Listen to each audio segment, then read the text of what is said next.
Bueno, un poquito temeroso en el día de hoy por la situación que ha estado un poquito, pues obviamente anormal, obvio, ya lo sabemos todos, porque hoy tenemos un conferencista que venía de fuera de Colombia y pues era todo un riesgo. Cuando lo invitamos a que nos dictara la charla, pues él aceptó muy amablemente, pero nadie podía imaginar que estaríamos pues en esta situación. Pero digamos que en medio de todo, como diría el profesor Portilla, los astros se alinearon a favor nuestro hoy en la tarde y el edificio estaba bloqueado a las 2 de la tarde, pero pues afortunadamente logramos pues que hubiera la apertura del edificio y que estuviéramos aquí presentes. Les ruego, como todos los miércoles, que sus celulares y demás aparatos electrónicos, por favor, los mantengan alejados o en modo auditorio. Ese no existe, pero nos lo inventamos, en modo auditorio mientras la conferencia.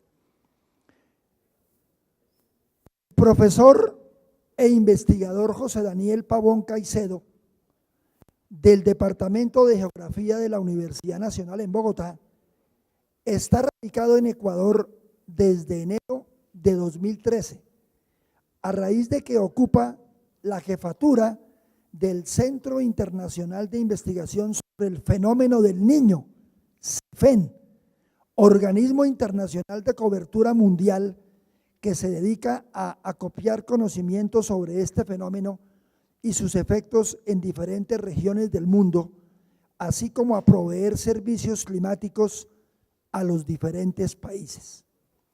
Comillas, lo más importante del centro es que se dedica a estudiar el impacto del fenómeno en las diferentes regiones y en las actividades socioeconómicas de las comunidades.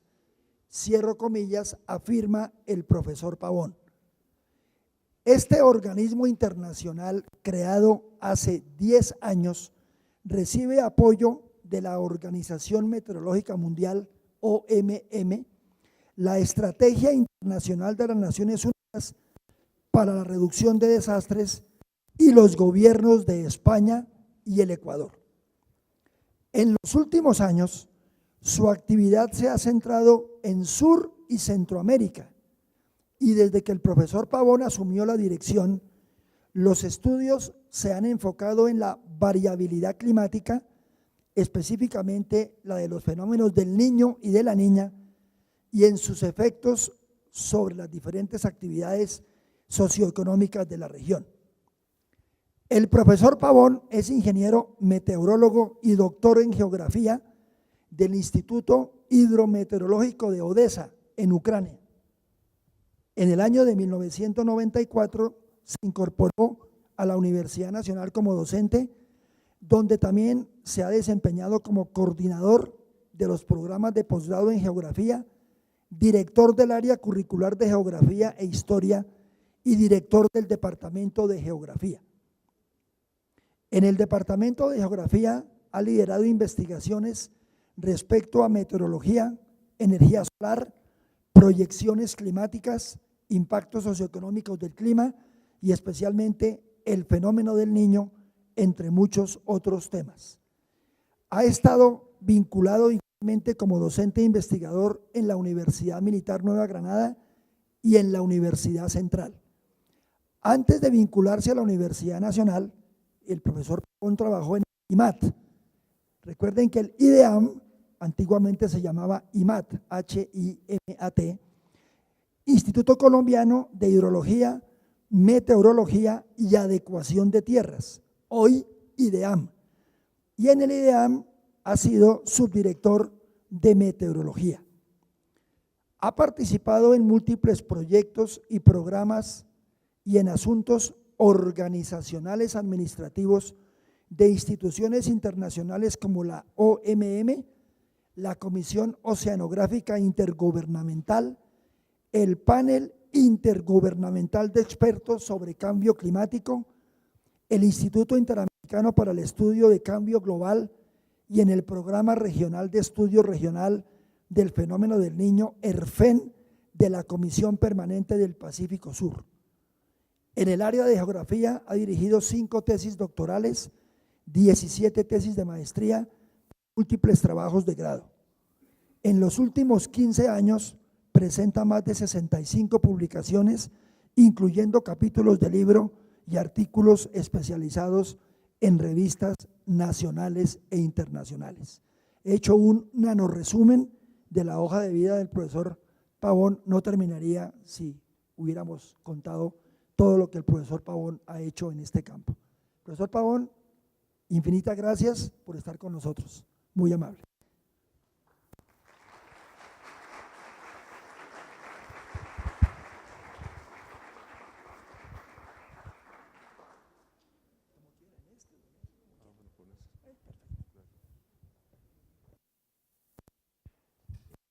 Le comentaba al profesor Pavón que aunque obviamente el tema es Garavito, eso es lo que nos lleva a esta cátedra, pero yo creo que nos sobraría, con toda esta experiencia que él tiene en cambio climático y fenómeno del niño, pues también valdría la pena que al final, si quieren hacer preguntas también sobre el tema de fenómeno del niño y la niña, que es algo que nos está golpeando permanentemente, pues tenemos el experto internacional acá.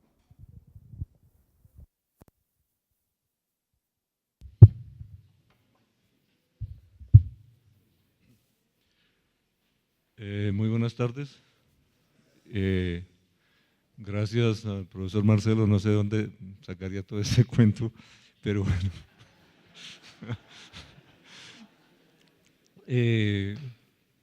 Muchas gracias por invitarme a presentar un tema que es importante, digamos, en el desarrollo de la meteorología en Colombia. En el área de meteorología, digamos, quienes trabajamos en ese campo a veces no es como tan conocido la actividad que tuvo Armero, Garavito Armero, en este campo. Claro, no es que Julio Garavito Armero hubiese sido un meteorólogo o algo así, todos sabemos que era un ingeniero, pero desarrolló cierta actividad meteorológica y yo creo que hay que rescatar el valor de lo que, y sin ser meteorólogo, de lo que hizo, porque no es que se haya hecho solamente investigación o que haya hecho unas descripciones y algunas observaciones, sino va más allá, como tal vez les voy a mostrar.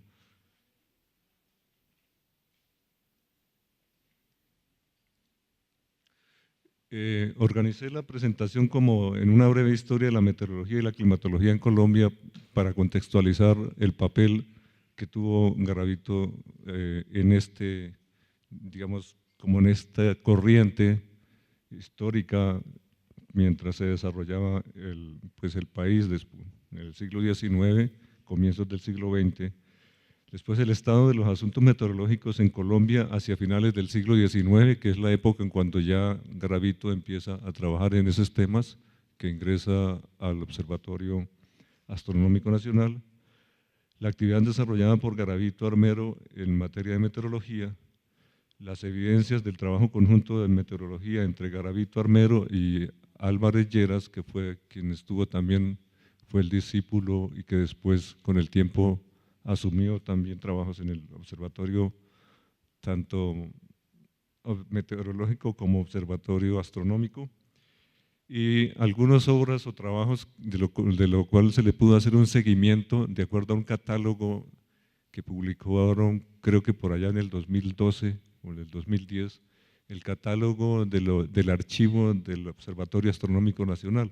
Entonces de allí se hizo como se barrió cuáles temas eran relacionados con meteorología y más o menos puede uno ver la actividad de Garavito. Miremos una breve historia de la meteorología en Colombia a través de esto. Allí lo que está de fondo es la serie de precipitación de lo que es en la sabana de Bogotá. Parte es del Observatorio Meteorológico Nacional, que coincide con lo que es el Observatorio Astronómico Nacional, más o menos hasta casi mediados del siglo XX. Después ya se traslada esa estación a otro lado, pero digamos, aquí tenemos desde 1800 hasta el 2012 la precipitación.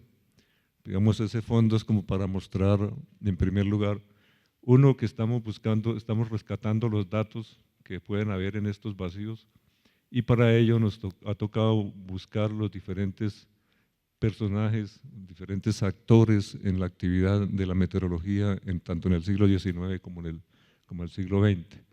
Ahora, el conocimiento meteorológico, digamos, en primer lugar las mediciones y el análisis del clima de nuestra región, digamos, antes de que fuera la República, digamos, en el siglo XVIII y XVII, pues se inició, las primeras observaciones se hicieron en Cartagena con la expedición de Jorge Juan y Antonio Ulloa, que es una expedición francesa o hispano-francesa que nos visitó más o menos un poquito antes de mediados del siglo XVIII. Después ya viene en la segunda mitad, al finales del siglo XVIII y comienzos del XIX, la expedición botánica. Allí se obtienen diferentes aspectos relacionados con el conocimiento sobre el clima. Claro, el conocimiento sobre el clima no es que los europeos nos hayan venido a mostrar cuál era el clima que nosotros teníamos en la región, digamos, el conocimiento que construyeron ellos, inclusive los primeros europeos que llegaron a la región, lo construyeron basados en el conocimiento que existía en las culturas que vivían en América, en este caso en lo que hoy es el territorio colombiano, y todo lo podemos, digamos, todavía se le puede hacer un seguimiento a ese conocimiento a través del lenguaje de las culturas indígenas, ¿cierto? Entonces, en algunos indígenas diferencian las nubes, tienen una clasificación de las nubes acorde con su forma de verlas. Es una especie de conocimiento clasificado que ya existía antes de que los europeos vinieran. Entonces, cuando yo menciono las expediciones estas, digamos, es como el conocimiento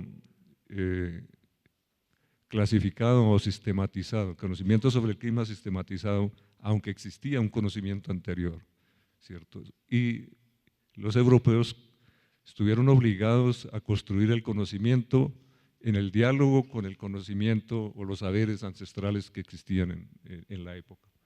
Pero bien, aquí como estamos empezando desde el siglo XIX y XX y llegamos al XXI, entonces se destacan en esa construcción del conocimiento la expedición de Jorge Juan y Antonio Ulloa, la expedición botánica, que si bien se obtuvo más conocimiento sobre la parte de las especies vegetales, ¿cierto? Porque era la expedición botánica, pues todo el mundo conoce que la relación entre la vegetación y el clima es muy estrecha. O sea, a través del conocimiento que se tenía de las especies vegetales, pues de alguna manera se está tomando conocimiento sobre el clima. Las mediciones meteorológicas y climatológicas o las observaciones son muy escasas en la expedición botánica, digamos que en algunas partes se hicieron mediciones, observaciones, pero no tanto como por ejemplo como se hizo con Humboldt o con otras expediciones que se hicieron posteriormente, pero la riqueza de la expedición botánica es que a través de su objetivo principal, que era, digamos, lo botánico, pues se puede leer el clima y se fue construyendo parte del conocimiento también. Después viene Humboldt y, digamos, allí se empieza también a hacer una descripción de los climas sobre la región donde actualmente es el territorio colombiano.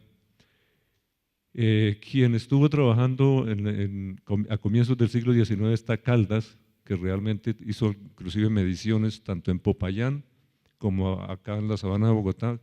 En la Sabana de Bogotá lo hizo con el apoyo de alguien, no me acuerdo cómo se llama, pero hizo mediciones. Estos son datos de Caldas. Lamentablemente habían más datos porque había hecho observaciones en el Observatorio Astronómico, pero esos se perdieron. Parece ser que se perdieron cuando llegó Bolívar a Bogotá. O sea que la meteorología le debe mucho a Bolívar. Acabó con los datos y después en 1810 en adelante hay un paso más o menos hasta 1820, 1823, cuando viene la misión de Boussinger. La misión de Boussinger es como la primera preocupación de la república que inicia, que contrata a un grupo de 4 personas, Boussinger, Rivera y otros que no recuerdo los apellidos, para que conozcan lo que se buscaba era describir los recursos naturales que habían en la nueva república, la nueva nación. Y entonces viene allí, creo que fue Francisco Antonio Sea, que fue a Europa, contrató a estas personas y vinieron, y aquí es donde llegan los primeros barómetros en el siglo XIX. Caldas ya utilizaba los termómetros y utilizaba diferentes instrumentos, termómetros, pluviómetros para medir la precipitación, también hacía observaciones y mediciones sobre el granizo y otras cosas. Aquí también se utilizaron termómetros. Juan Ulloa utilizó las primeras mediciones de termómetro, como les decía, se hicieron en Cartagena en 1735 en esta expedición. Bueno, así va avanzando diferentes actores, la Comisión Coreográfica con Agustín Codazzi, también las descripciones de Manuel Ancísar y después otras observaciones y descripciones del clima de Colombia que se fueron haciendo durante el siglo XIX, fueron enriqueciendo, digamos, ese conocimiento sobre el clima de la región. Hay una situación muy particular que el clima, digamos, por esta época, más o menos entre 1823, más o menos hasta 1850, las descripciones climatológicas son hechas por extranjeros y sobre todo británicos.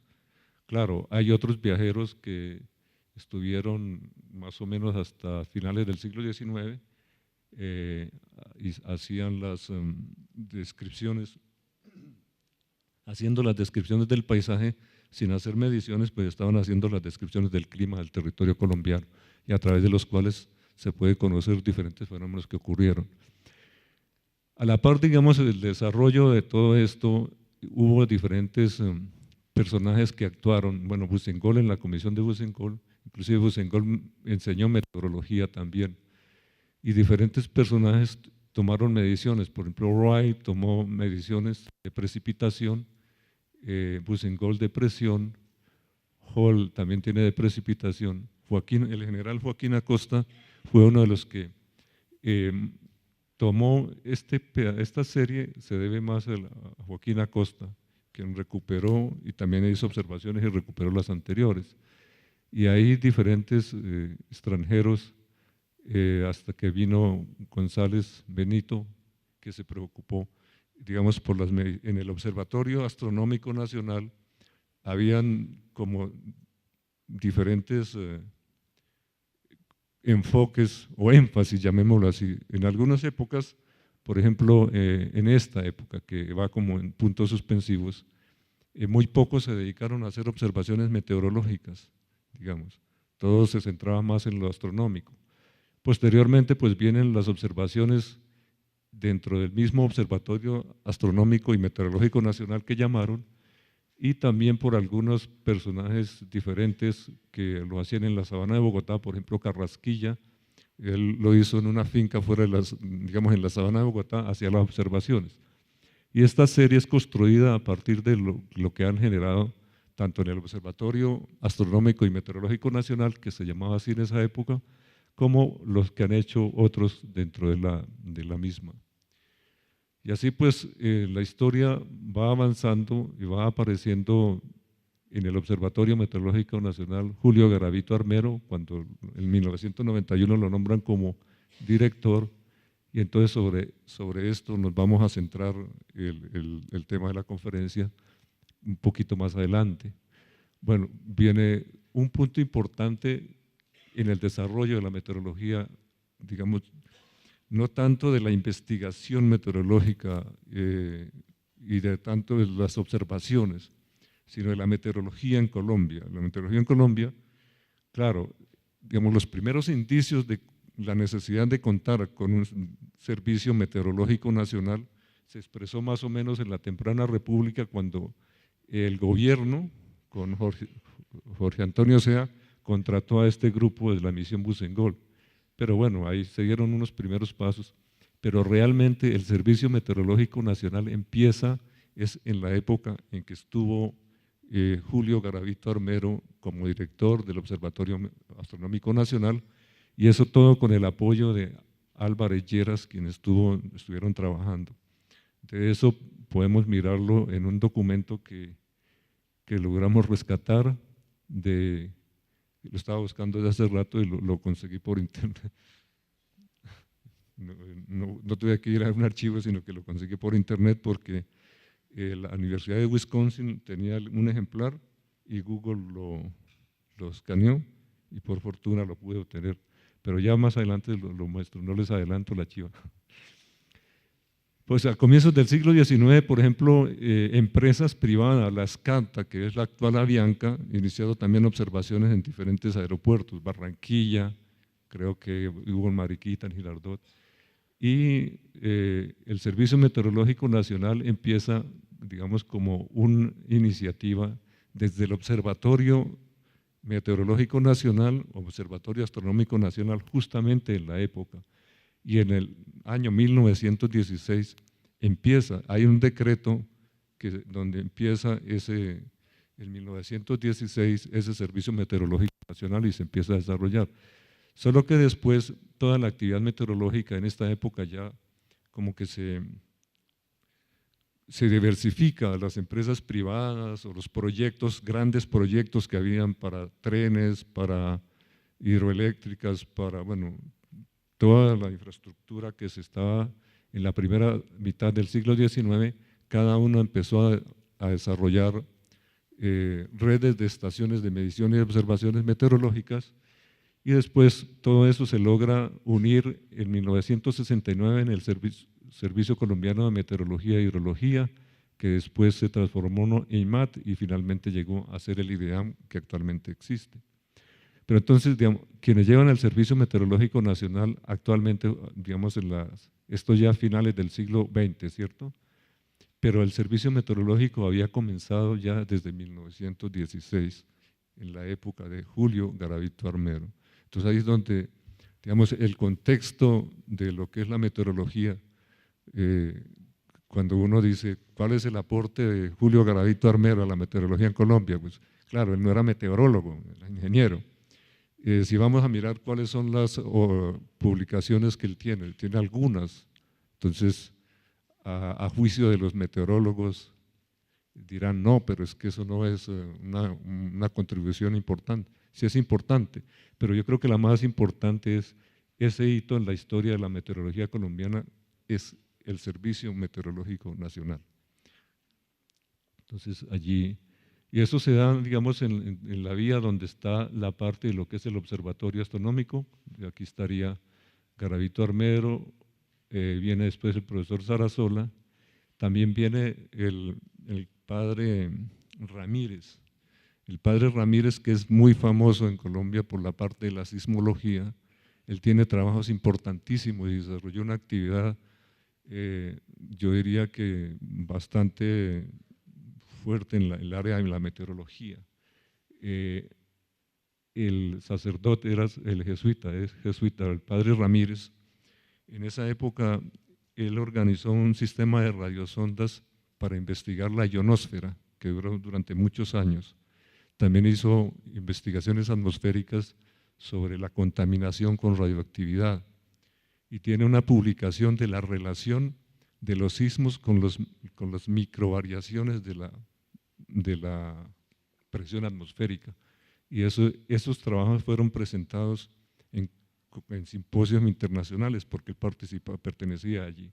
Entonces, para la meteorología digamos, prácticamente es desconocida la actividad también del padre Ramírez en meteorología, pero el padre Ramírez hizo un aporte importantísimo al desarrollo de las observaciones meteorológicas en el país, también no solo a la sismología, sino a Entonces, bueno, y ahí ya de pronto viene historia que tal vez nosotros conocemos ya, muchos de los quienes estamos acá, y en la historia de la meteorología, la Universidad Nacional de Colombia desde un comienzo ha venido participando de manera importante. ¿Por qué? Porque gran parte de lo que es el Observatorio Astronómico Nacional, donde estaba el desarrollo de la meteorología, digamos, lo oficial del país, estaba allí y estaba ligado a la Universidad Nacional de Colombia. Entonces, y después vienen otras universidades en la segunda mitad del siglo XX, algunos centros de investigación, tal vez ustedes recordarán Cenicafé, Cenicaña, Cenipalma, todos los centros de investigación también inician investigación en meteorología. Vienen también los otros instituciones de la Armada Nacional en el Pacífico y en el Caribe. Digamos, brevemente esa es como la historia de la meteorología en Colombia, muy rápidamente. Pero entonces el objetivo, lo que me pidieron es que no hablara tanto de la meteorología, sino que hablara de Garavito. Entonces debemos hablar, digamos, del aporte de Garavito en la época. Y para ello tenemos que mirar cómo era la meteorología a finales del siglo XIX. ¿Qué era la meteorología a finales del XIX? Digamos, a finales del siglo XIX ya se tenían observaciones meteorológicas y mediciones en diferentes partes del país. Hay algunos documentos, sobre todo de Álvarez Lleras, en el que mencionan a Barranquilla, Medellín y otros puntos donde se están haciendo mediciones y observaciones meteorológicas.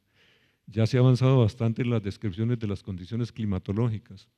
Hay descripciones de diferentes personas, por ejemplo, de Reclus, un geógrafo francés que visitó Colombia, pues él tiene una descripción de los climas de Colombia, en esa época, es a finales del siglo XIX. Pero antes de él, pues están las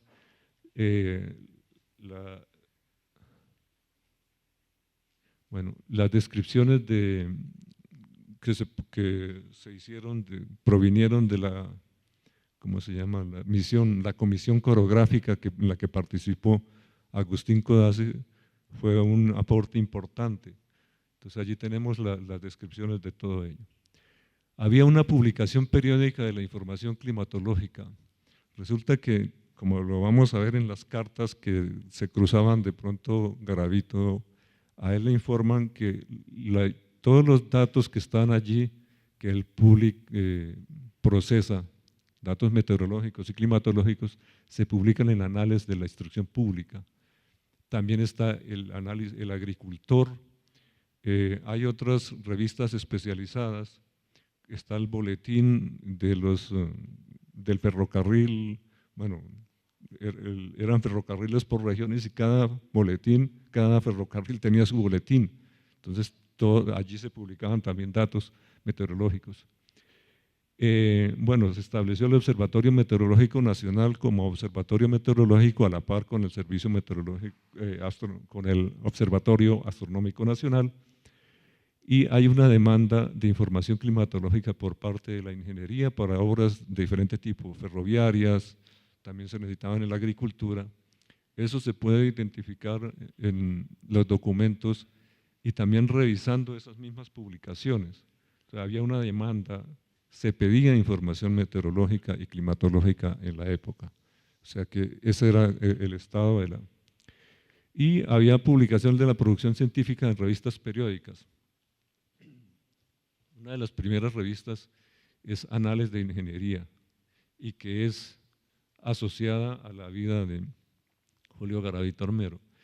En esa revista nosotros podemos encontrar los primeros trabajos, por ejemplo, tanto de Garavito, hay unas descripciones del clima en los primeros números que se publicaron allí, y también se publica, más adelante, una versión de lo que Álvarez Lleras, que es el discípulo de Garavito y que desarrolló una gran actividad en meteorología, también publicó en el extranjero.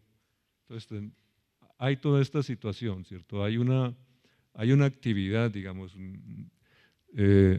pareciera para nosotros en meteorología y climatología en la actualidad que el siglo XIX pues no había ninguna actividad de meteorología en la climatología, o que solamente estaban desarrollados por algunos entusiastas. Sí, en realidad las observaciones y las mediciones, hubo una gran contribución de entusiastas que de manera espontánea de pronto ponían una estación y se ponían a medir, pero también había en el siglo XIX también una tendencia a generar conocimiento, a investigación científica, también a estructurar una actividad para el beneficio de los diferentes sectores del país. Entonces, en ese marco, en ese ambiente de la meteorología en el país, es que se desarrolla la actividad de Julio Garavito. Y como les digo, Julio Garavito no fue meteorólogo, sino que siendo director del Observatorio Astronómico y Meteorológico Nacional, se vio involucrado en la actividad relacionada con la meteorología, pero también desarrolló análisis, estudios, y también en su profesión y como docente, algunos temas los aplicó a la meteorología. Entonces, ya miremos la actividad desarrollada por Julio Garavito Armero en materia de meteorología, así como miremos. Entonces, en primer lugar, pues todos sabemos que en el Observatorio Astronómico y Meteorológico Nacional se hacían observaciones meteorológicas, pero no solamente se ocupó de eso, sino que de alguna manera hizo descripciones y análisis y elaboración de conceptos.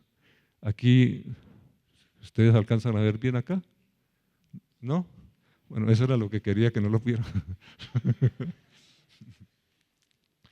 No, que es lo que, aquí lo que son es de ese, ¿cómo se llama? Un catálogo del archivo, yo tomé, digamos, los títulos de los documentos de la correspondencia que había con Julio Garavito Armero. Y entonces, ¿qué es lo que a veces el alcalde de Bogotá le pide datos meteorológicos porque así lo obliga el decreto tal, el artículo tal del decreto tal? De pronto una misión, un embajador le pide algo porque se va a publicar en el exterior, le piden información meteorológica, climatológica de Colombia para una misión que va a la Antártida, en fin. Aquí traté de poner, digamos, diferentes temas relacionados con esa actividad meteorológica, que no era solamente estarse sentado, coger los datos, ¿cierto?, y ponerse a analizarlo. Eso sería solamente observaciones, elaboración de conceptos y descripciones. Realmente lo que le tocó hacer es lo que actualmente tendría que hacer es el director del IDEAM en cuanto al Servicio Meteorológico Nacional. Era el director del Servicio Meteorológico Nacional y tenía que hacer la gestión de la meteorología oficial en Colombia, es decir, ese servicio meteorológico. Entonces tenía que, por ejemplo, aquí hay en alguna parte, alguien en Soatá, Boyacá, le manda unos datos de las observaciones que están haciendo allá en una estación para que se las revisen, ¿cierto?, cómo están. De pronto por acá un general del ejército le manda un barómetro para que lo calibren. Digamos, eso es una tarea del servicio, de un servicio meteorológico nacional, y eso es de la gestión de los asuntos de la meteorología oficial en Colombia. Entonces, el valor de la actividad de Julio Garavito en el área de meteorología no solamente está en, digamos, en que mantuvo la parte de observaciones y mediciones, que eso es importantísimo, no lo estoy desconociendo, y las descripciones y análisis, por ejemplo, la descripción del clima de Bogotá, sino está en esto también. Yo creo que esta es la parte, bueno, que fue un momento que le tocó una época, como les mostré, en esa época había necesidad de información meteorológica y climatológica, había toda una actividad, y la institución que tenía que, digamos, prestar ese servicio, pues era el Observatorio Meteorológico Nacional, que estaba en el Observatorio Astronómico. Entonces,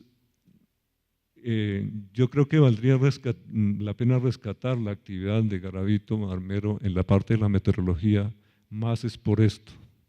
Claro, en la época en que trabajó Garavito Armero también estuvo trabajando con Álvarez Lleras, y Álvarez Lleras es el quien ayuda a llevar a concretar toda la parte de la meteorología, del Servicio Meteorológico Nacional como tal. ¿Por qué Servicio Meteorológico como tal? Porque aquí el Observatorio Meteorológico, ¿qué era lo que se hacía? Diferentes instituciones necesitaban tener instrumentos calibrados. Entonces, en el Observatorio Meteorológico Nacional se tenía un instrumento patrón para calibrar los instrumentos meteorológicos en el país. Y por eso el ejército le manda un barómetro, por eso algunas empresas de ingenieros les mandaban instrumentos, termómetros y barómetros para calibrarlos en el Observatorio Meteorológico Nacional. Entonces, eso es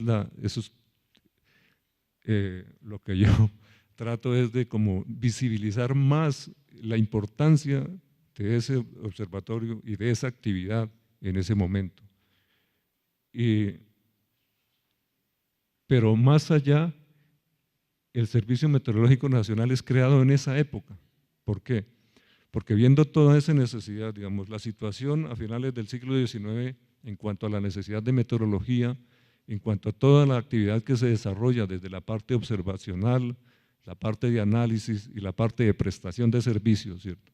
Entonces, viene para esta época donde está Julio Garavito desde el 91 hasta el 1920, creo aproximadamente.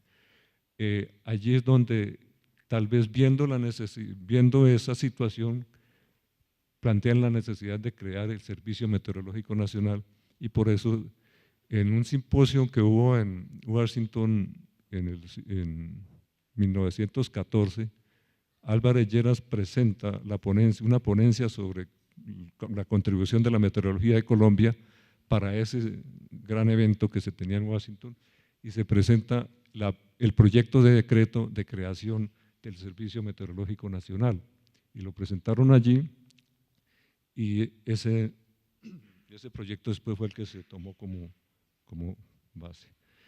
Entonces, yo estoy hablando de este evento, el segundo Congreso Científico Panamericano. Estas son las memorias que se tienen allí y allí en ese fue el que logré rescatar gracias a Google y la Universidad de Wisconsin. Entonces, si nosotros vemos por acá en alguna parte, esto es una de las páginas del contenido, son como 3 o 4 páginas de contenido. Por aquí en la página 742 creo, está la ponencia o la presentación que hizo Álvarez Lleras, ¿cierto? Que es esta, digamos, más o menos, contribución a la meteorología colombiana por Jorge Álvarez Lleras, bueno, y todo el cuento. Son varias páginas que se tienen allí. Entonces, allí, lo importante es que, digamos, esto es una joya para la historia de la meteorología colombiana, ese documento.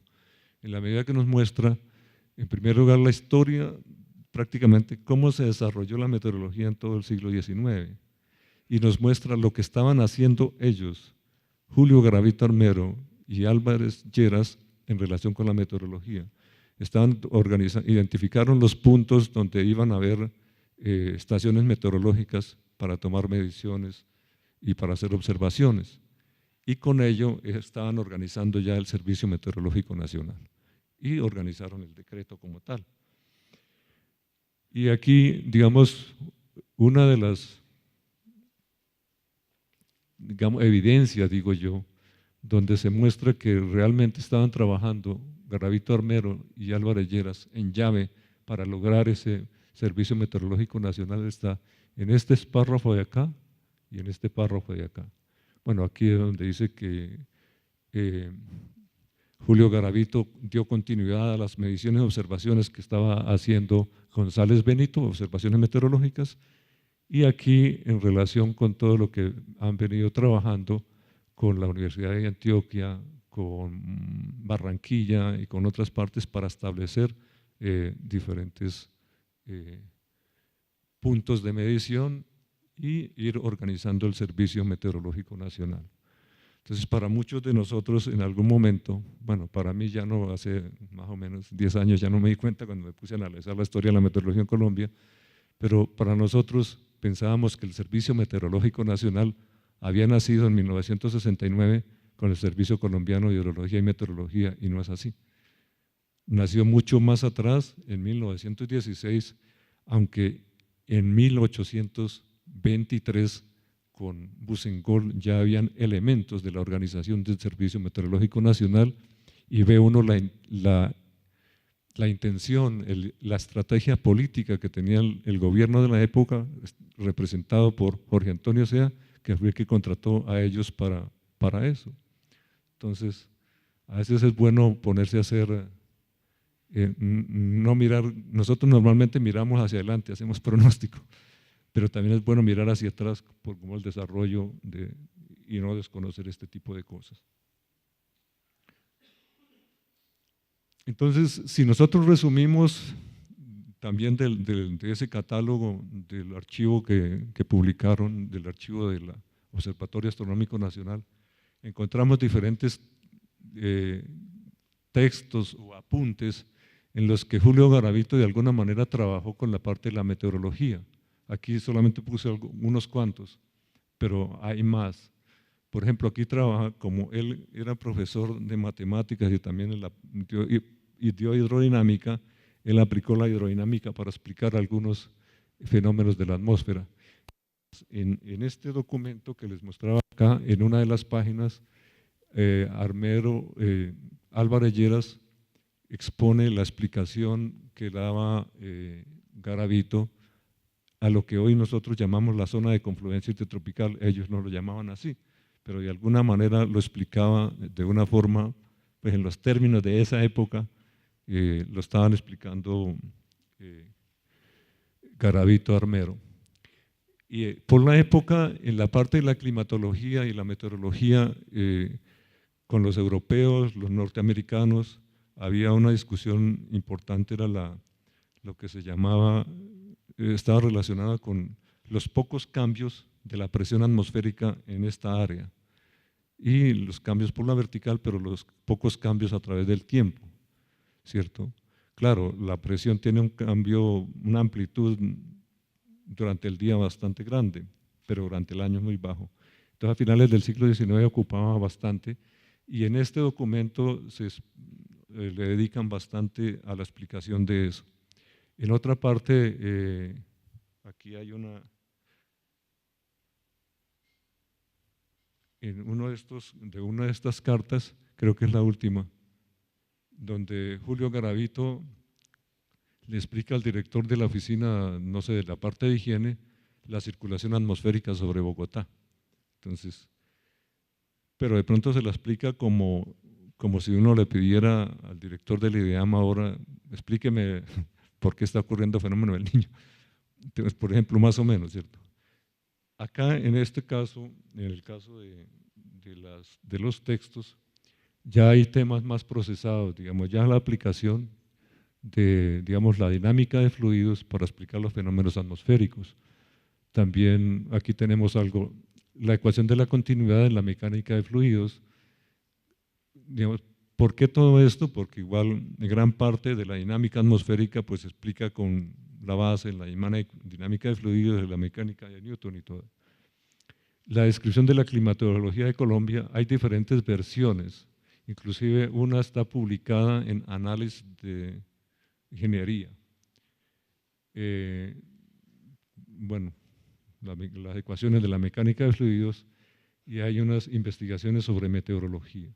Claro, nosotros podríamos mirar y decir, sí, pero todo eso fue el aporte de Garavito a la meteorología. Pues fue eso y mucho más. Fue, en primer lugar, el asumir una responsabilidad de que al estar al frente de una institución en la que se estaban haciendo las observaciones y mediciones, que evaluando la situación en que estaba el país, de la necesidad de información meteorológica para el desarrollo del país en ese momento, pues asume, digamos, el mantener, fortalecer y crear el Servicio Meteorológico Nacional. Además de esto, yo creo que el aporte, la contribución de Garavito Armero es esa. Claro, no lo hizo solo, pues normalmente estas cosas no se hacen solo, pero además de estos y otros textos que se pudieran conseguir de Julio Garavito, el valor en la meteorología nuevamente está en fortalecer lo que es la parte del Servicio Meteorológico Nacional. Y aquí pues hay otros temas que el artículo científico del clima de Bogotá, creo que este también lo publicaron en análisis de ingeniería, cuestiones de meteorología, no sé, relativas al clima de Bogotá. Bueno. Ahora, este es interesante, porque eso es muestra de un servicio meteorológico que llaman de pronto los medios, llaman al director del Servicio Meteorológico Nacional y tiene que atenderlos, darles unas preguntas. Allí estaba fortaleciendo un Servicio Meteorológico Nacional. Y de estos hay varios, como tendría que dar entrevistas a diferentes medios, a diferentes instituciones, inclusive a ciudadanos, para explicarles lo que ocurría en cuanto a tiempo y clima. Entonces, sin ser meteorólogo, hizo una gran contribución a la meteorología colombiana. Muchas gracias.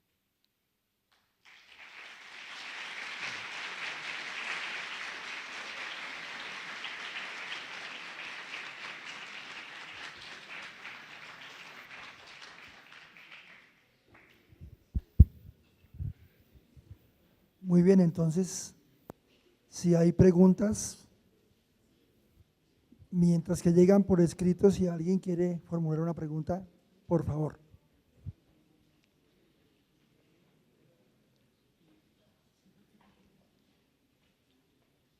Perfecto. Por favor, se identifica y de qué carrera. Gracias.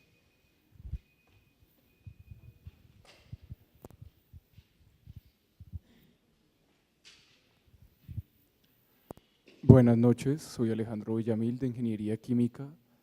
Bueno, mi pregunta es bastante sencilla relativo a lo del fenómeno del Niño y es… Perdón, es que hay como eco y yo no logro entender. Mi nombre es Alejandro Villamil, estudio Ingeniería Química y mi pregunta es más bien sencilla. Cuando salí de bachillerato pude elaborar un trabajo para graduarme acerca de los páramos y pude ver, digamos que en primera persona, cómo se estaban viendo afectados y cómo esto afectaba pues todo digamos que el ciclo del agua, ¿sí? Esta afección que ha sufrido el páramo afecta de cierta manera el fenómeno del Niño. O sea, es algo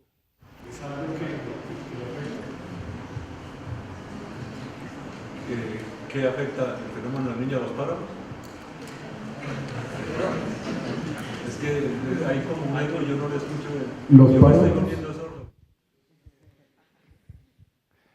Yo pude ver cómo los páramos estaban sufriendo, ya sea por las plaguicidas que estaban usando, por los cultivos de papa que estaban sembrando, se estaban dañando básicamente. Pude ver cómo todo eso afectó el ciclo del agua aquí digamos, en la sabana de Bogotá. Y pues quisiera saber si esos daños que se le han hecho al páramo también tienen algo que ver, o por ejemplo pueden que incrementen las consecuencias del fenómeno del Niño.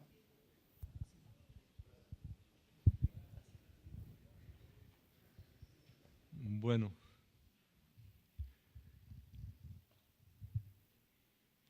a mí se me olvidó decirles que un tema que le faltó a Julio Garavito fue el fenómeno del Niño, pero en esa época todavía no se hablaba de ese fenómeno.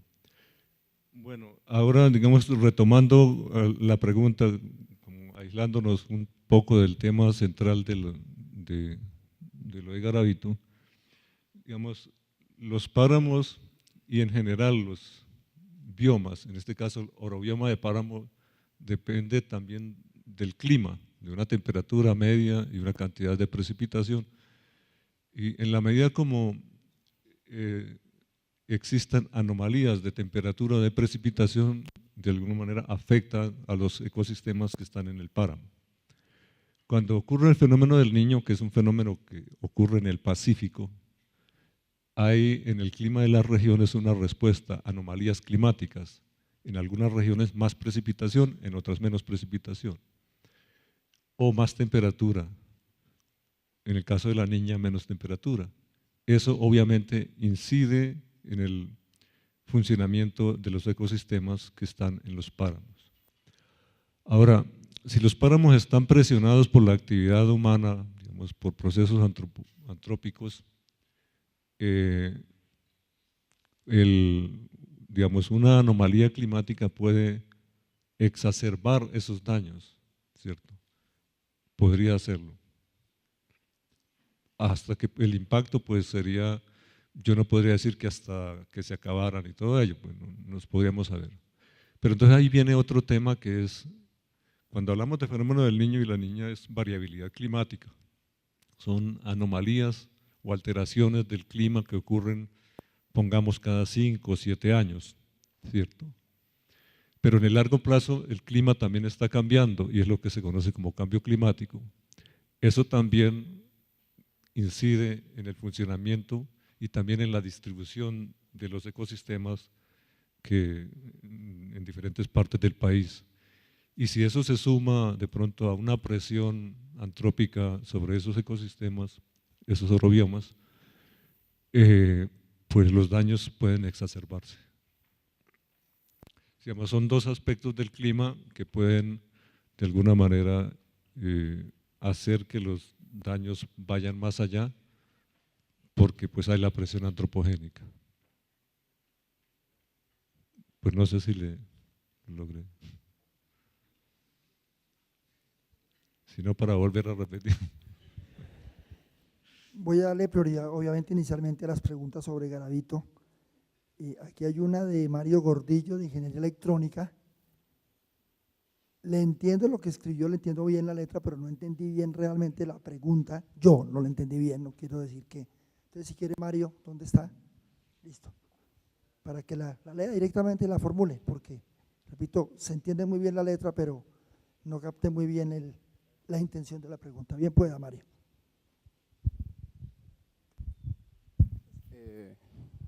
Buenas noches, yo soy Mario Gordillo, soy de Ingeniería Electrónica.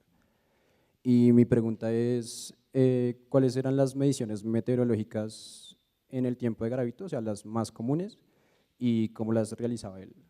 Sí.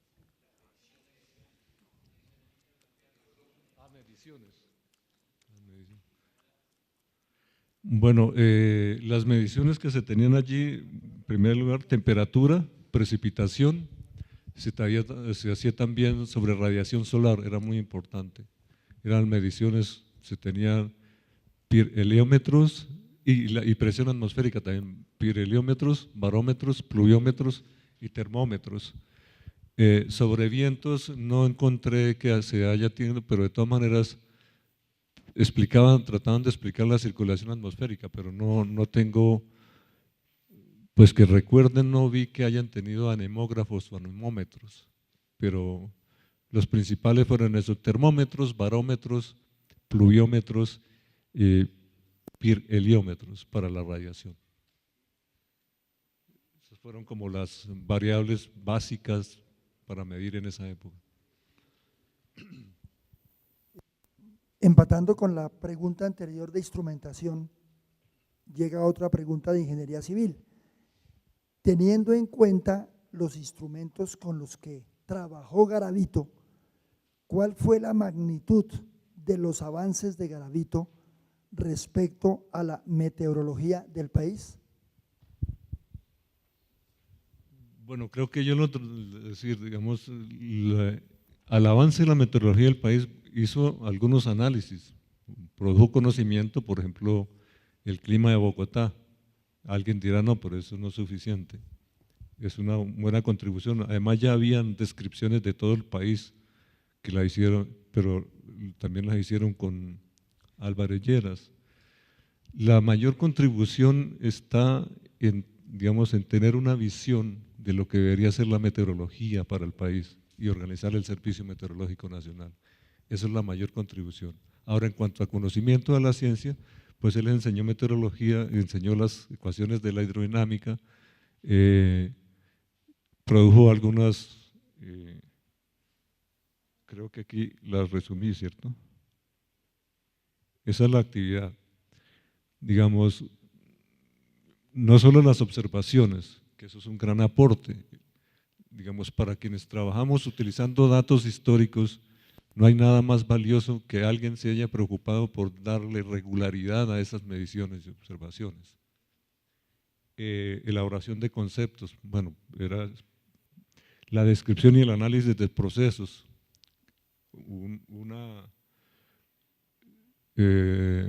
por ejemplo, las descripciones del clima y los conceptos que tenía que dar en su momento, en su época, son valiosos, porque se pudieron resolver de pronto algunos problemas, no problemas altamente científicos, sino problemas prácticos que estaban en la misma y que requerían del desarrollo de la metodología.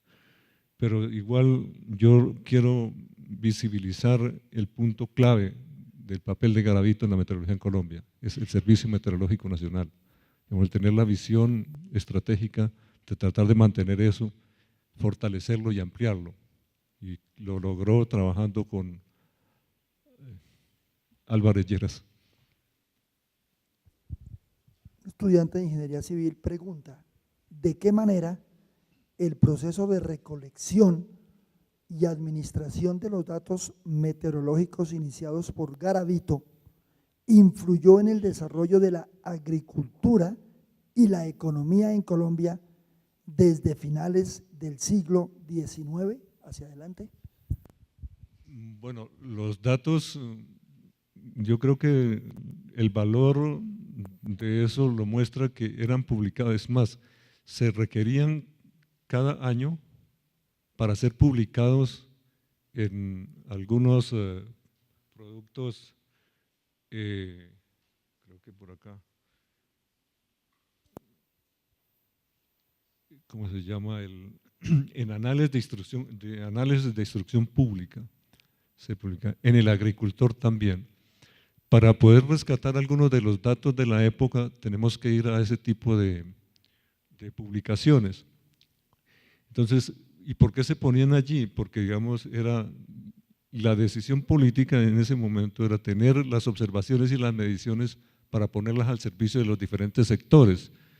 En ese caso, a finales del siglo XIX y comienzos del XX, era ponerlos al servicio de la consultoría para las grandes obras de ingeniería, era para ponerla a los agricultores, bueno, y ponerlo también a la comunidad en general, ¿cierto? Entonces,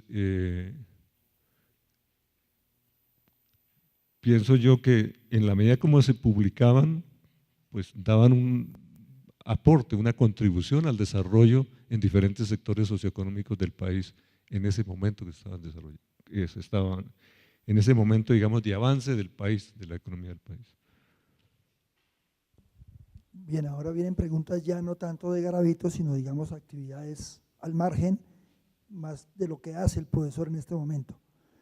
Pregunta alguien de Ingeniería Electrónica, ¿qué tan cierto es que provocar variaciones en la ionosfera dan como resultado posibles sismos o terremotos?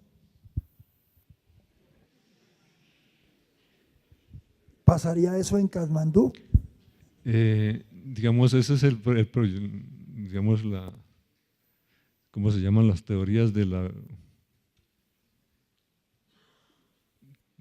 ese es el gran proyecto HARP que dicen. Digamos, yo creo que es muy posible que sea al contrario. Digamos, los sismos pueden generar perturbaciones en la parte de la ionosfera, más bien. Hay una relación de la diferente energía, el magnetismo y todo eso puede generar alteraciones en la ionosfera. Pero yo veo que la pregunta está más relacionada con lo que yo mencioné del padre Ramírez, sismólogo, que durante una época se ocupó, es más, la tesis que él desarrolló era sobre las microvariaciones de la presión atmosférica y su posible relación con los sismos. Inclusive hizo su tesis en ello. Hay una publicación no recuerdo, la Asociación Geofísica Americana, creo que en esa época, por los años 50, 60, publicó. Pero esto es una de las partes en que trabajó el padre Ramírez González, creo que es el segundo apellido, ¿no? Jesús Emilio, así que fue el rector de la Javeriana, el Instituto Geofísico de los Andes y todo. Entonces él fue discípulo y fue el que continuó un poco las actividades del padre Simón Sarasola, que trajo la meteorología al Observatorio Astronómico Nacional, donde los astrónomos lo querían sacar, y lo sacaron al final, por ahí por los años 30, y lo mandaron a la Javeriana, y en la Javeriana, en el Geofísico de los Andes, trabajó con el padre Ramírez. Y el padre Ramírez trabajó dos cosas en relacionadas con meteorología. Una, en la parte de los procesos en la ionosfera, en un proyecto, un programa que tenía con una agencia geofísica de los Estados Unidos, y el segundo, siempre estuvo la curiosidad, y hay publicación sobre las micro variaciones de la presión atmosférica y los sismos. Son como dos temas, son dos temas relacionados.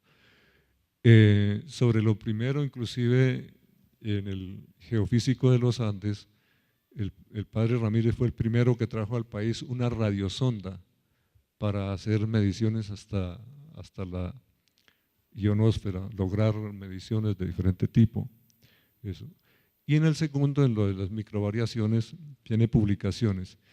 Y yo creo que es necesario conectar esto, digamos, en los años 90, digamos, los dos últimos decenios, ha habido una tendencia, creo que son unos científicos chinos que han estado explorando también las señales atmosféricas de los sismos para poder generar de pronto alguna predicción de los sismos. Entonces, de pronto hay una relación entre lo que estaba trabajando el padre Ramírez y esta nueva tendencia o esta nueva renacimiento, digamos, de esa rama de la relación meteorología-sismología. Tal vez la pregunta hace mención a eso, a lo que yo estaba hablando del padre Ramírez. Entonces el padre Ramírez se ocupaba de la ionosfera por un lado, por otros temas de los procesos, y también se ocupaba de las microvariaciones de la presión atmosférica y su relación con los sismos, ¿cierto? Esos son dos temas diferentes. Ahora, en concreto a la pregunta, la relación entre lo que pasa en la ionosfera y los sismos, tal vez es que los sismos, por diferentes procesos que ocurren, si alguien es de geofísica, pueden generar variaciones en la ionosfera. Uno oye sí mencionar mucho estos términos en las predicciones de noticieros del clima. Usted lo mencionó hace un rato. ¿Qué es una zona de confluencia tropical?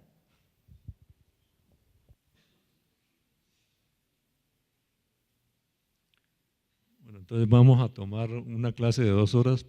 No, una respuesta para dummies.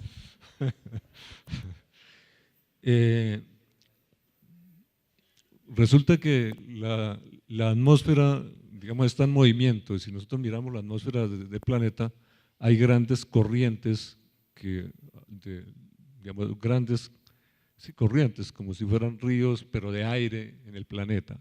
En la zona tropical tenemos los vientos que se llaman los vientos alisios, que soplan de oriente a occidente. Esos vientos alisios digamos, tienen un componente del norte, o sea, del noreste soplan hacia el suroeste, y del sureste ocupa hacia el noroeste, ¿cierto? En alguna parte se encuentran cerca del ecuador, digamos, los vientos alisios de la parte del sur y de la parte del norte se encuentran, confluyen. Eso es lo que se conoce como zona de confluencia intertropical. ¿Qué es la zona de confluencia intertropical? Simplemente, por definición, es la zona donde convergen los vientos alisios del noreste y del sureste. Pero más allá de eso, de la confluencia de los vientos, es una zona donde por la confluencia se acumulan masas de humedad, hay movimientos verticales, formación de nubosidad, y allí es una zona donde normalmente, en comparación con el resto del planeta, llueve más. Entonces, la zona de confluencia intertropical, zona de convergencia, donde hay acumulación de masa de humedad, formación de nubosidad y lluvias. Para Colombia, la zona de confluencia intertropical es la que determina la distribución de la cantidad de lluvias durante el año. Esa zona de confluencia intertropical en el primer semestre va hacia el norte y pasa entre marzo, abril y mayo sobre Colombia y llega al Caribe en junio. Por eso tenemos las lluvias de marzo, abril y mayo acá, y las lluvias en el Caribe, un máximo es en junio. En el segundo semestre esa zona de confluencia intertropical regresa hacia el sur, hacia el hemisferio sur, pasa sobre esta zona más o menos en septiembre, octubre y noviembre y produce la segunda temporada de lluvias. Esa es la zona de confluencia intertropical. Aquí metiendo la cucharada, eso en cuanto al Chocó, que es tan lluvioso, ¿hay alguna conexión? Digamos, claro, para la zona de confluencia intertropical también tiene que ver con la distribución de las lluvias en el Chocó, pero en el sentido que la zona de confluencia intertropical, esa migración genera una circulación monzónica, un monzón. Ustedes recuerdan que es el monzón, tal vez todos se acuerdan del monzón asiático. Bueno, de pronto todos no, porque no hemos estudiado pero el monzón asiático es también, digamos, es un cambio de estación. Hay en los Himalayas, justamente en esa zona donde ocurrió el sismo, son las zonas más lluviosas del mundo. Y el Chocó coincide que esta es una de las zonas más lluviosas del mundo. Entonces, durante una época del año se llevan masas de aire húmeda hacia las montañas y allí pues hay ascenso, condensación de la humedad, formación de nubosidad y lluvias permanentemente. Eso ocurre a mediados de año. En el caso del Chocó, allá llueve todo el tiempo, pero las lluvias se intensifican más o menos desde abril hasta septiembre, creo. Entonces es un tipo de monzón que existe allí. Volviendo a la ionosfera, profesor, ¿a qué altura encontramos ya la ionosfera? ¿Cuál es el? Se considera ionosfera más o menos por encima de los 80 kilómetros, ya podríamos considerar. Por encima de los 80 kilómetros, a más arriba sí ya no sé. Creo que hasta los 240. Y la ionosfera está dividida también en capas, por las propiedades que tienen diferentes capas desde el punto de vista de reflexión de las diferentes ondas de radio. Ya que Ingeniería de Sistemas pregunta, ¿cree usted que el calentamiento global fue la verdadera causa de la sequía en el Casanare?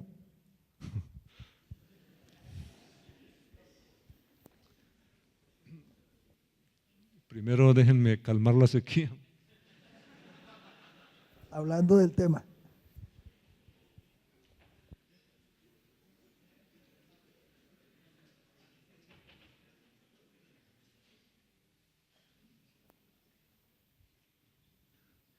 Sí, esa es una pregunta como para… Le voy a poner, cuando haga un parcial de climatología, le voy a poner…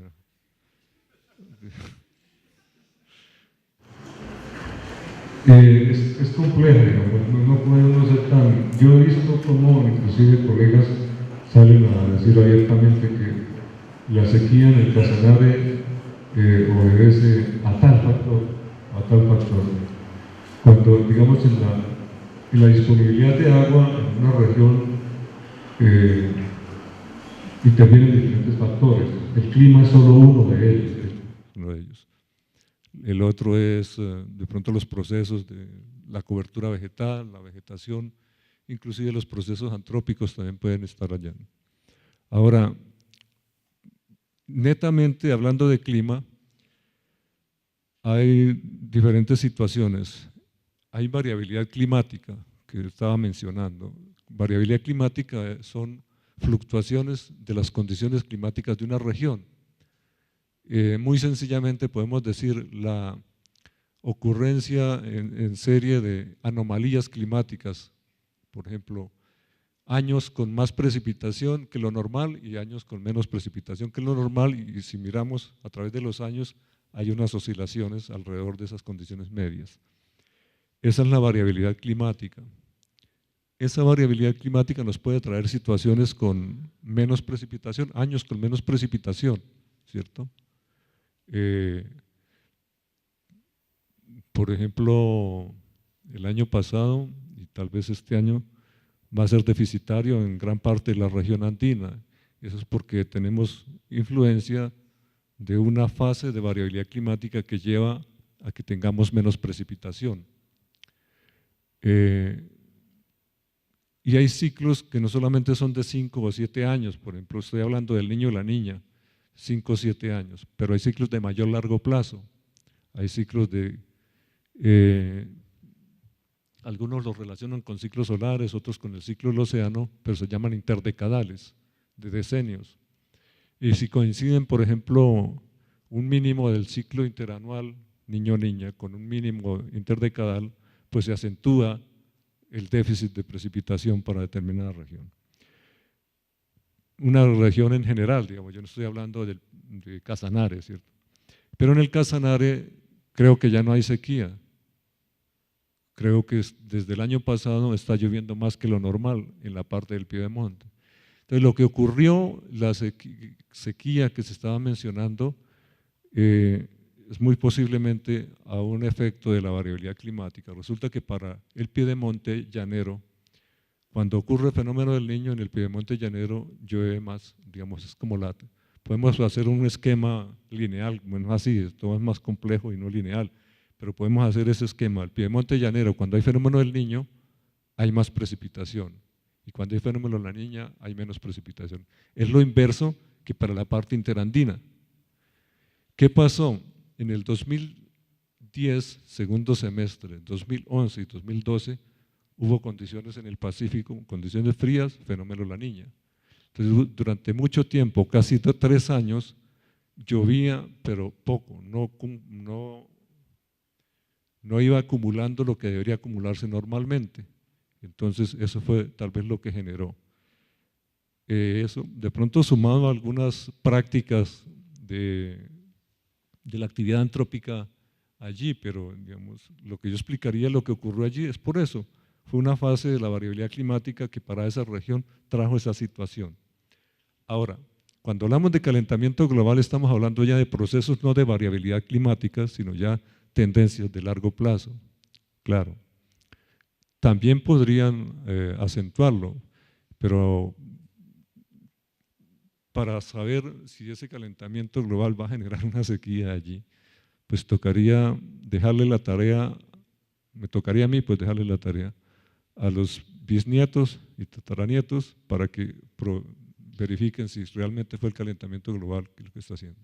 Claro, todo cambio, el calentamiento global está asociado con un cambio climático y todo cambio climático va a generar una alteración, pero digamos, no podemos decir que la sequía que ocurrió hace 1 año y medio en el Casanare es debido al calentamiento global. Yo no lo podría decir y le refutaría a quien se atreva a decirlo, y lo han dicho muchos. Y una pregunta doble con Garavito y sin Garavito, estudiante de ingeniería eléctrica. Sabiendo el recorrido de Garavito en los campos de climatología y meteorología, ¿considera usted que un ingeniero debería tener durante su paso por la universidad una formación básica en estos temas?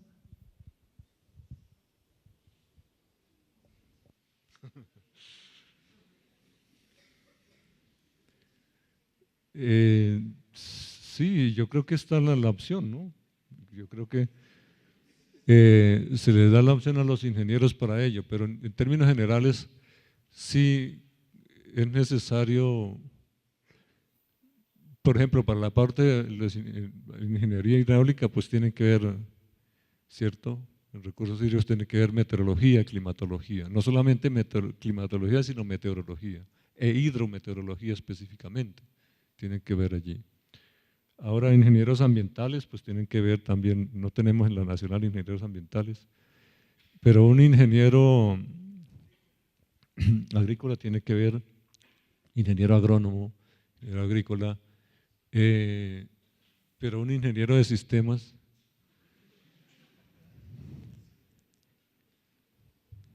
en el ciberespacio de pronto hay algo. Pero no nos riamos. Pero miren cómo es la ironía de la vida, es decir, nos reímos de eso. Pero nosotros en un programa que hicimos para poder formar en maestrías en meteorología, para poder reemplazar a meteorólogos que se estaban pensionando, nosotros pensamos en los ingenieros de sistemas, ¿Por qué razón? Porque estaban formados, en primer lugar, para meteorología se requieren muchas habilidades en programación, en cómputo, por la parte de modelos meteorológicos, y porque están formados en física, matemáticas y en la parte de programación. Entonces, en el momento, por ejemplo, y lo digo por experiencia personal, siempre pensé, cuando tenía que seleccionar, tenían más ventaja los ingenieros de sistemas para pasar a una maestría en meteorología. Bueno, pero eso es un poco diferente a la pregunta. Pues sí, todos esos ingenieros deben tener meteorología y climatología. Y la segunda pregunta del mismo ingeniero, ¿el deshielo de los glaciales andinos también se presenta en el Ecuador? En el Ecuador, sí. Sí. Sí, yo no entiendo cuál es la pregunta. Claro. Pues el deshielos está, el de los glaciares es en todo, digamos, en los glaciares ecuatoriales, los subtropicales e inclusive los de latitudes medias, es del Ártico y el Antártico. En toda parte se está derritiendo. Por el efecto del calentamiento global se ha ido acelerando el deshielo de los glaciares, incluidos los andinos, tropicales y ecuatoriales. Sí. Profesor Pavón, a raíz de su dirección hace ya unos años de este instituto, de este centro CIFEN, pues yo tendría varias preguntas intentando averiguar, por ejemplo, ¿por qué nace este centro? Aparte de estar usted como colombiano dirigiéndolo, Colombia tiene algo más como papel fundamental y a su vez el trabajo que ustedes desarrollan tiene un buen componente académico, hay conexión con universidades. ¿Cómo funciona? Digamos, usted me comentaba extraconferencia que no es un instituto intergubernamental, lo cual, digamos, facilita la toma de algunas decisiones. Entonces, más o menos como para ilustración de todos nosotros y que esté un colombiano dirigiendo lo que aparte es un orgullo para la Universidad Nacional que sea usted. ¿Por qué nació y qué están haciendo? A ver, el fenómeno, el centro, el CIFEN, el Centro Internacional para la Investigación del Fenómeno del Niño, nació por una iniciativa de varios gobiernos a través de la Organización Meteorológica Mundial, más o menos por el año 98, cuando ocurrió un fenómeno del Niño muy fuerte que devastó a Perú y a Ecuador. A Colombia también lo impactó, más o menos las pérdidas que se estimaron para Colombia en esa época fueron de cerca de 600 millones de dólares, muy poco en relación con el 91-92 que nos produjo a Colombia 3.000 millones de dólares de pérdidas, el fenómeno del Niño. Entonces en ese momento ya se tenía experiencia, pero para más o menos Perú fueron como 3.000, 4.000 millones de dólares y para Ecuador más o menos cerca de los 4.000 millones de dólares, produjo el 97-98. Con una gran parte de Ecuador, digamos el país inundado en la parte de la costa, porque para Ecuador el fenómeno del Niño es más lluvias, lluvias muy intensas e inundaciones. Entonces allí los organismos internacionales, las agencias de las Naciones Unidas, la Organización Meteorológica Mundial y la Estrategia Internacional para la Gestión de Riesgo trabajaron en llevar una propuesta que apoyó España y Ecuador para crear un centro de investigación. Eso, todo el trámite llevó varios años y el centro empezó en enero del 2003, empezó a funcionar y tiene como función, digamos, la misión es tratar de conectar la ciencia sobre el clima, sobre variabilidad climática y cambio climático, conectarlo con las políticas y las tomas de decisiones y con la práctica de las comunidades, de la sociedad en general. Entonces la idea es llevar lo mejor del estado de la ciencia en cuanto a conocimiento de variabilidad climática y cambio climático, llevarlo al seguimiento, a observación, a, digamos, diagnóstico y mejorar la predicción para entregarlo a los diferentes países. Entonces, ese es como el objetivo general. En cuanto a la relación con, entonces tiene varias cosas. Una parte es investigativa, tiene que procurar lo mejor de la ciencia, y la otra es operativa, llevarla a la comunidad. Y para la parte investigativa, pues hace relaciones con diferentes universidades. En este momento tenemos una agenda científica hasta el 2020 y la idea es establecer relaciones para con diferentes universidades a través de tesis, desarrollar los diferentes temas que requiere el centro. Bueno, eso es como un resumen. En particular con UN Bogotá, ¿ha habido desarrollo de proyectos, tesis?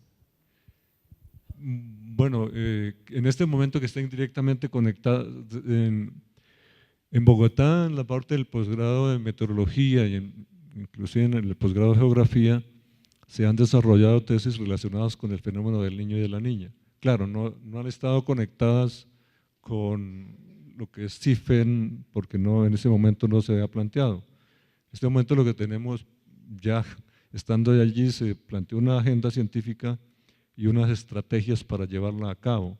Y entre las estrategias es asociarse con diferentes universidades de los países de la región, Centroamérica y Suramérica, para desarrollar esa agenda.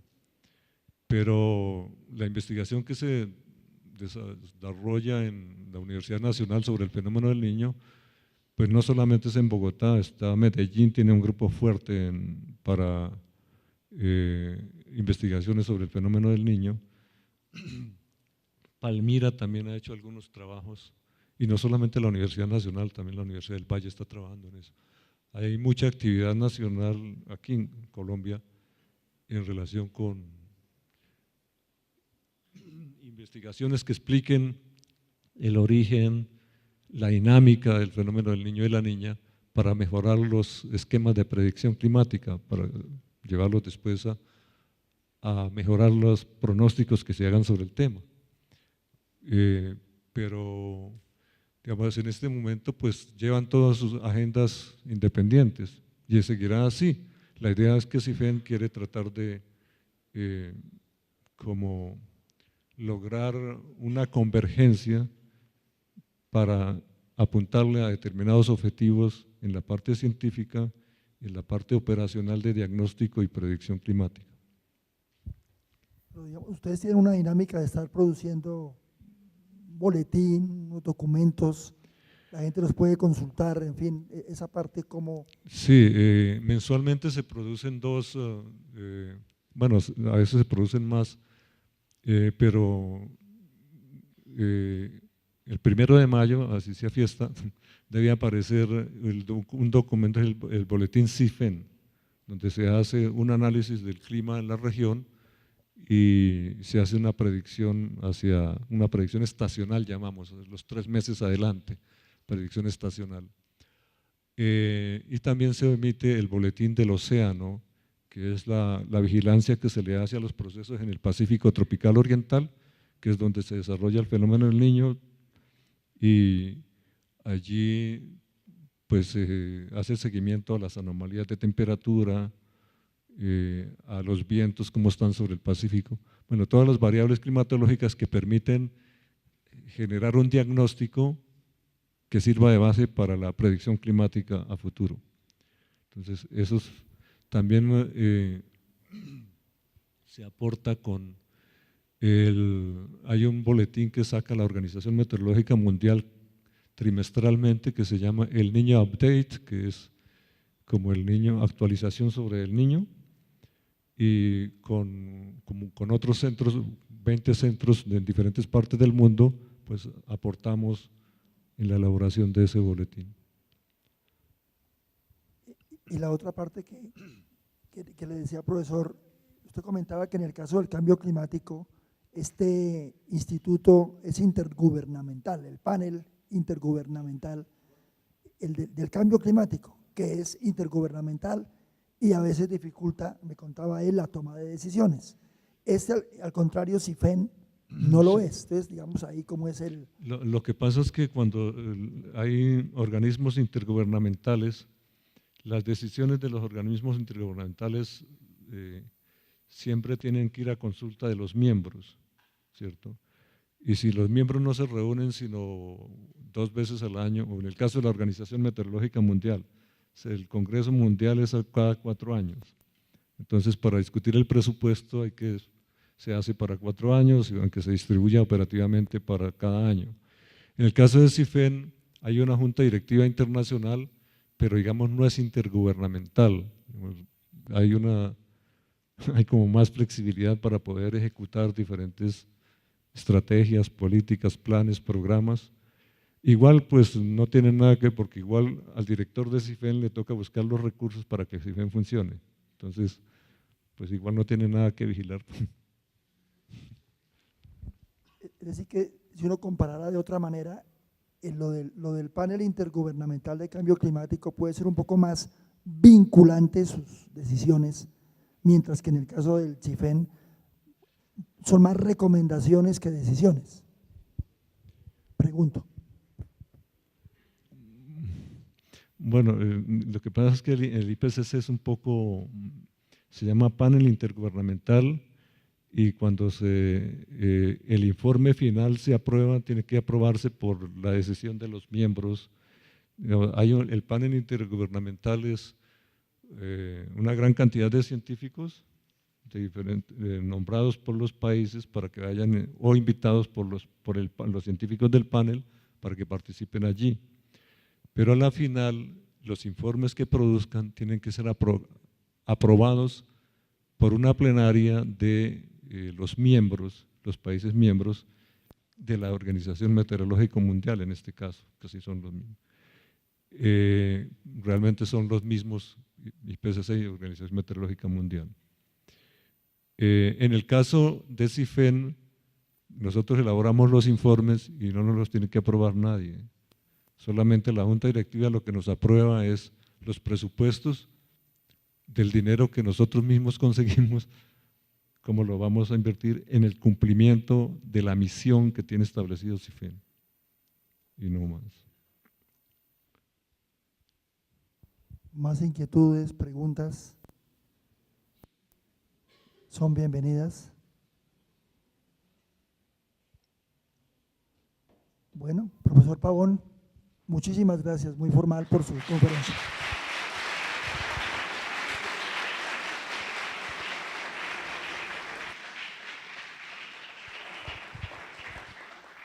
Entonces, para de hoy en 8, mientras no se diga lo contrario, aquí nos vemos.